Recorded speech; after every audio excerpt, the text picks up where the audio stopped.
ओम परमात्मने नमः। तात्कालिक गुणों के बढ़ने पर मरने वालों की गति का वर्णन तो 14वें 15वें श्लोक में कर दिया, परंतु जिनके जीवन में सत्वगुण, रजोगुण अथवा तमोगुण की प्रधानता रहती है, उनकी मरने पर क्या गति होती है, इसका वर्णन आगे के श्लोक में करते हैं। तो ऊर्ध्वगच्छन्ति संत्वस्था मध्ये तिष्ठन्ति राजसा जघन्य गुण भ्रंतिस्था अधो गच्छन्ति तामसा।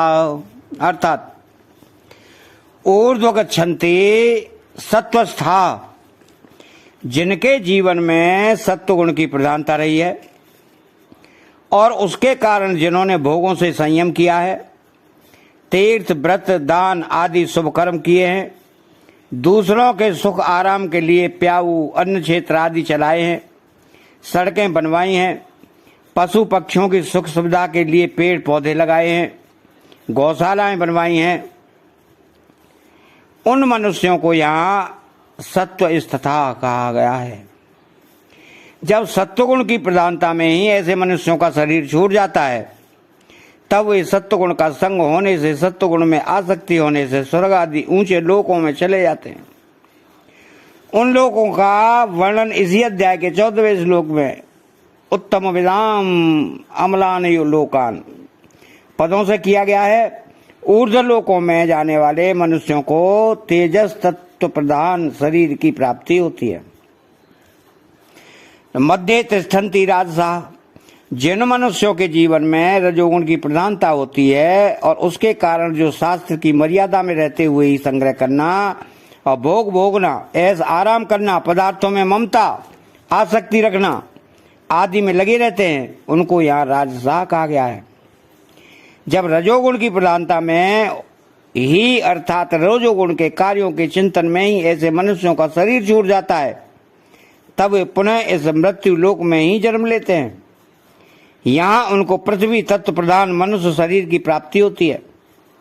यहाँ तिष्ठन्ति पद देने का तात्पर्य है कि वे राजस मनुष्य अभी जैसे इस मृत्यु लोक में हैं, मरने के बाद वे पुनः मृत्यु लोक में आकर ऐसे ही बन जाते हैं, अर्थात जैसे पहले थे वैसे ही बन जाते हैं।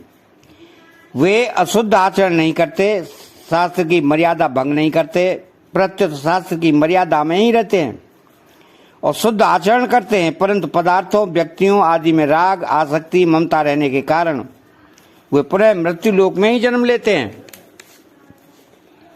तो जघन्य गुण वृत्तिस्था अधोगच्छन्ति तामसा, जिन मनुष्यों के जीवन में तमोगुण की प्रधानता रहती है और उसके कारण जिन्होंने प्रमाद आदि के बस में होकर निरर्थक पैसा और समय बर्बाद किया है, जो आलस तथा नींद में ही पड़े रहते हैं, आवश्यक कार्यों को भी जिन्होंने समय पर नहीं किया है, जो दूसरों का अहित ही सोचते आए हैं, जिन्होंने दूसरों का अहित किया है, दूसरों को दुख दिया है, जिन्होंने झूठ, कपट, चोरी, डकैती आदि निंदनीय कर्म किए हैं, ऐसे मनुष्यों को यहाँ जघन्य गुण वृत्तिस्था कहा गया है। तो जब तमोगुण की प्रधानता में ही अर्थात तमोगुण के कार्यों के चिंतन में ही ऐसे मनुष्य मर जाते हैं, तब वे अधोगति में चले जाते हैं। अधोगति के दो भेद होते हैं, योनि विशेष और स्थान विशेष। पशु, पक्षी, कीट, पतंग, सांप, बिच्छू, भूत, प्रेत आदि योनि विशेष अधोगति हैं और वैतरणी, असीपत्र, लालाभक्ष, कुंभीपाक, रौरव, महारौरव आदि नरक के कुंड स्थान विशेष अधोगति है। तो जिनके जीवन में सत्वगुण अथवा रजोगुण रहते हुए भी अंत समय में तात्कालिक तमोगुण बढ़ जाता है, वे मनुष्य मरने के बाद योनि विशेष अधोगति में अर्थात मूढ़ योनियों में चले जाते हैं। तो जिनके जीवन में तमोगुण की प्रधानता रही है, उसी तमोगुण की प्रधानता में जिनका शरीर छूट जाता है, वे मनुष्य मरने के बाद स्थान विशेष अधोगति में अर्थात नरकों में चले जाते हैं। तात्पर्य यह हुआ कि सात्विक, राजस अथवा तामस मनुष्य का अंतिम चिंतन हो जाने से उनकी गति तो अंतिम चिंतन के अनुसार ही होगी, पर सुख दुख का भोग उनके कर्मों के अनुसार ही होगा। जैसे कर्म तो अच्छे हैं, पर अंतिम चिंतन कुत्ते का हो गया, तो अंतिम चिंतन के अनुसार वह कुत्ता बन गया। परंतु उस योनि में भी उसको कर्मों के अनुसार बहुत सुख आराम मिलेगा। कर्म तो बुरे हैं, पर अंतिम चिंतन मनुष्य आदि का हो गया, तो अंतिम चिंतन के अनुसार वह मनुष्य बन गया। परंतु उसको कर्मों के फल रूप में भयंकर परिस्थिति मिलेगी। उसके शरीर में रोग ही रोग रहेंगे। खाने के लिए अन्न, पीने के लिए जल और पहनने के लिए कपड़ा भी कठिनाई से मिलेगा। तो सात्विक गुण को बढ़ाने के लिए साधक सत शास्त्रों के पढ़ने में लगा रहे, खाना पीना भी सात्विक करे, राजस तामस खान पान न करे, सात्विक श्रेष्ठ मनुष्यों का ही संग करे, उन्हीं के सानिध्य में रहे, उनके कहे अनुसार साधन करे, शुद्ध पवित्र तीर्थ आदि स्थानों का सेवन करे, जहां कोलाहल होता हो ऐसे राजस स्थानों का, और जहां अंडा मांस मदिरा बिकती हो ऐसे तामस स्थानों का सेवन न करे। तो प्रातः काल और सायं काल का समय सात्विक माना जाता है। अतः इस सात्विक समय का विशेषता से सदुपयोग करे, अर्थात से भजन ध्यान आदि में लगाए। तो शास्त्र विहित शुभ कर्म ही करे, निषिद्ध कर्म कभी न करे। तो राजस तामस कर्म कभी न करे। तो जो जिस वर्ण आश्रम में स्थित है उसी में अपने अपने कर्तव्य का ठीक तरह से पालन करे। ध्यान भगवान का ही करे, मंत्र भी सात्विक ही रहे। इस प्रकार सब कुछ सात्विक करने से पुराने संस्कार मिट जाते हैं और सात्विक संसार सत्व गुण बढ़ जाते हैं।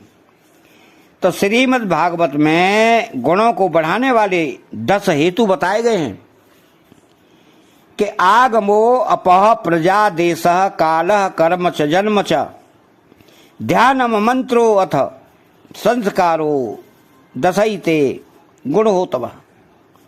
शास्त्र जल खान पान प्रजा संग स्थान समय कर्म जन्म स्थान ध्यान मंत्र और संस्कार, ये 10 वस्तुएं यदि सात्विक हों तो सत्व गुण की राजसी हों तो रजोगुण की और तामसी हों तो तमोगुण की वृद्धि करती है। अंत समय में रजोगुण की तात्कालिक वृत्ति के बढ़ने पर मरने वाला मनुष्य मनुष्य लोक में जन्म लेता है और रजोगुण की प्रधानता वाला मनुष्य मरकर फिर इस मनुष्य लोक में ही आता है। तो इन दोनों बातों से यही सिद्ध होता है कि इस मनुष्य लोक के सभी मनुष्य रजोगुण वाले ही होते हैं। सत्वगुण और तमोगुण इनमें नहीं होता।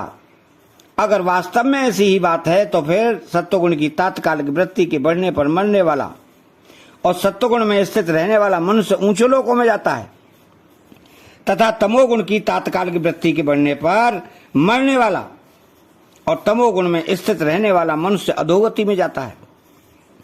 तो सत्व रज और तम ये तीनों गुण अविनाशी देही को देह में बांध देते हैं। यह सारा संसार तीनों गुणों से मोहित है। सात्विक राजस और तामस ये 3 प्रकार के कर्ता कहे जाते हैं। यह संपूर्ण त्रिलोकीय त्रिगुणात्मक है। आदि बातें भगवान ने कैसे कही हैं, इस शंका का समाधान यह है कि ऊर्ध्वगति में सत्वगुण की प्रधानता है, पर साथ में रजोगुण तमोगुण भी रहते हैं। इसलिए देवताओं के भी सात्विक राजस और तामस स्वभाव होते हैं।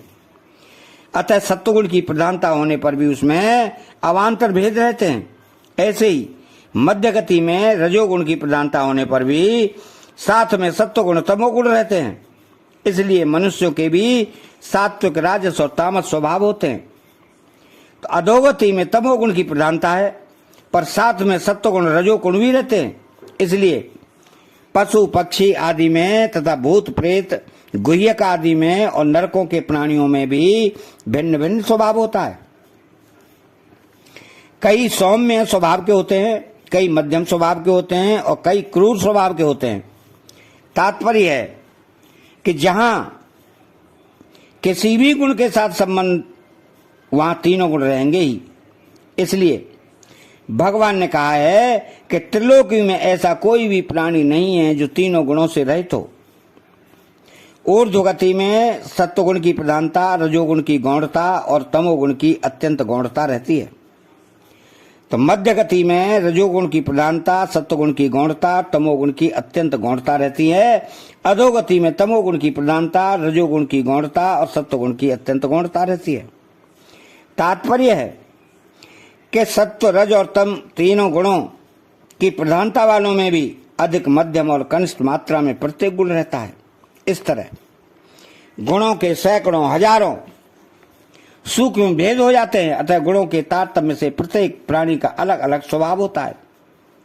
जैसे भगवान के द्वारा सात्विक, राजस और तामस कार्य होते हुए भी वे गुणातीत रहते हैं, ऐसे ही गुणातीत महापुरुष के अपने कहलाने वाले अंतःकरण में सात्विक, राजस और तामस वृत्तियों के आने पर भी वो गुणातीत ही रहता है। अतः भगवान की उपासना करना और गुणातीत महापुरुष का संग करना, ये दोनों ही निर्गुण होने से साधक को गुणातीत करने वाले हैं।